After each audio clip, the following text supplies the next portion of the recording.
ബംഗ്ലാദേശിലെ ന്യൂനപക്ഷ വേട്ടയ്ക്കെതിരെ മലപ്പുറത്തും പ്രതിഷേധം. ബംഗ്ലാദേശ് മതന്യൂനപക്ഷ ഐക്യദാർഢ്യ സമിതിയുടെ നേതൃത്വത്തിലായിരുന്നു പരിപാടി. ബംഗ്ലാദേശിലെ ന്യൂനപക്ഷ വേട്ടയിൽ ഇരട്ടത്താപ്പാണ് കേരളത്തിലെ കമ്മ്യൂണിസ്റ്റ് സർക്കാരിനും കോൺഗ്രസിനുമെന്ന് ചടങ്ങിൽ മുഖ്യപ്രഭാഷണം നടത്തിയ ഹിന്ദു ഐക്യവേദി സംസ്ഥാന അധ്യക്ഷൻ RV ബാബു പറഞ്ഞു.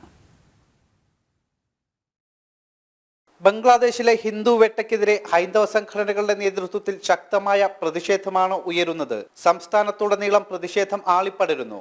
മലപ്പുറം ജില്ലാ കളക്ടറേറ്റിന് മുന്നിലും ബംഗ്ലാദേശ് മതന്യൂനപക്ഷ ഐക്യദാർഢ്യ സമിതിയുടെ നേതൃത്വത്തിൽ പ്രതിഷേധ സംഗമം സംഘടിപ്പിച്ചു. ബംഗ്ലാദേശ് തീവ്രവാദത്തിലേക്ക് കൂപ്പുകുത്തിയെന്നും ഈ സംഭവത്തിൽ കേരളത്തിലെ രാഷ്ട്രീയ പാർട്ടികളുടെയും മാധ്യമങ്ങളുടെയും മൗനം അപകടകരമാണെന്നും സമ്മേളനത്തിൽ മുഖ്യപ്രഭാഷണം നടത്തിയ ഹിന്ദു ഐക്യവേദി സംസ്ഥാന അധ്യക്ഷൻ RV ബാബു പറഞ്ഞു.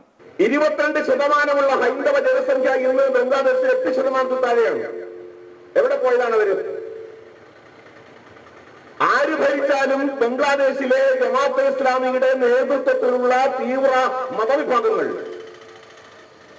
അത് ആവാമി ലീഗ് ഭരിക്കുമ്പോഴായാലും അല്ലെങ്കിൽ BNP ബംഗ്ലാദേശ് നാഷണൽ പാർട്ടി ഭരിക്കുമ്പോഴായാലും ആര് ഭരിക്കുമ്പോഴും ഈ മതതീവ്രവാദ വിഭാഗം അവിടുത്തെ ഹൈന്ദവ ന്യൂനപക്ഷങ്ങൾക്കെതിരെ മതന്യൂനപക്ഷങ്ങൾക്കെതിരെ ശക്തമായ ആക്രമണങ്ങൾ നിരന്തരം അഴിച്ചുവിട്ടുകൊണ്ടിരുന്നു. മഞ്ചേരി അമൃതാനന്ദമയി മഠത്തിലെ സ്വാമി വരദാമൃത പ്രാണ അനുഗ്രഹ പ്രഭാഷണം നടത്തി. അങ്ങനെയുള്ള ഒരു മതത്തിന്റെ പേരിലാണ് ഉപയോഗിക്കുന്നതെന്നാണ് നമ്മൾ മനസ്സിലാക്കേണ്ടത്. മതത്തെ കൂട്ടുപിടിച്ചുകൊണ്ടാണ് ഈ രാക്ഷസന്മാർ പ്രവർത്തിക്കുന്നത്.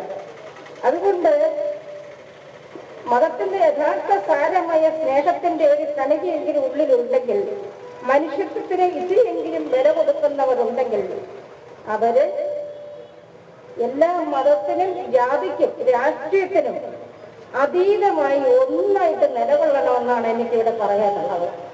NM കദംബൻ അധ്യക്ഷത വഹിച്ചു.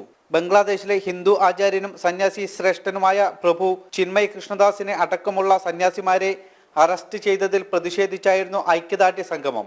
സംഗമത്തിൽ സന്യാസി ശ്രേഷ്ഠർ, മതസാമുദായിക പ്രമുഖർ തുടങ്ങിയവർ പങ്കെടുത്തു. ജനം, മലപ്പുറം.